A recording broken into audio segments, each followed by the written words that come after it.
It's ideal to analyze the potential customers in markets for our goods and services, as well as we need to consider to ourselves our potential customers. Could they be new customers or from an established base? If we're identifying, let's say, new marketing opportunities to new customer bases, and they're based on people we're already serving, we may be cannibalizing from ourselves. Imagine this, right?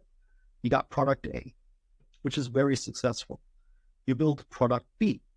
Now, for product B, you're looking for a new target market. Now, if some of the potential customers for product B come from product A, then you're basically stealing customers away from product A to product B. This is called cannibalization. When we're segmenting the market, if we can find distinct groups that are quite different from each other, it allows us to create products which are very specific to their different needs. However, as soon as we start blurring the lines and our products start to become more similar than different, all of a sudden, we start pulling customers away from established target markets or established markets that we already have, which can be quite tricky. During the segmentation process, there are basically 4 different segment criteria that we look at: geographic, demographic, psychographic, and behavioral. Now, if we're talking about geographic, so here we're looking at suburban, regional, urban, country, town, or rural dwelling. Think of every single geographical factor. Suburban, so what suburb does one live in? I mean, in reality, the suburbs in which we live can greatly affect a lot of other factors. Region also makes a huge difference as well, as does urban versus rural. Urban being city centers where there's lots of different people, right? Heavily populated, high population density, compared to rural, which is further away, so more towards the countryside. Now, understanding these geographical differences allows us as an organization to A, communicate with them better, but also B, create products which are better in line with their needs. And if you think about the 4 P's of marketing, or the 7 P's of marketing, so the 4 P's being place, price, product, promotion, the geographical factors can have a very big influence on how we develop our marketing mix, the 4 or the 7 P's of marketing. The next factor we look at is demographic. Demographic, it's like zooming into them, right? So we looked at geographic, where they live. Now we're zooming in to more the individual or group characteristics: age, gender, family unit, marital status, ethnic background. All these things can shape the kind of products they're looking for. Think of it this way.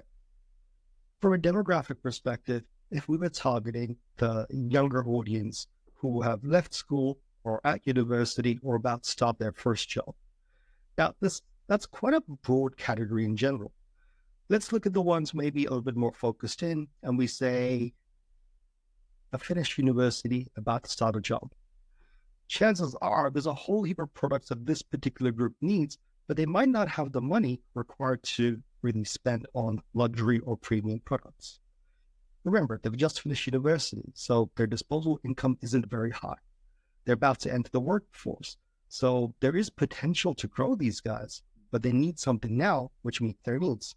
Us as an organization, delivering something to them, it would have to be something which is pretty good, but not terribly expensive. So based on those 2 very simple criteria, we would design products based around their needs. From a communication or perspective, right, from promotions and communications, we would also think about, okay, if we're communicating to this group of people, well, they don't want stuff which is boring or old or not dynamic or not portable, because the stage of their life, it's in movement all the time.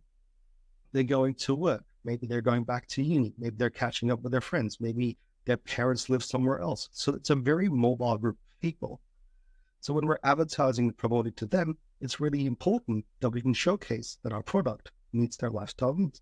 Okay, so the next one is psychographic.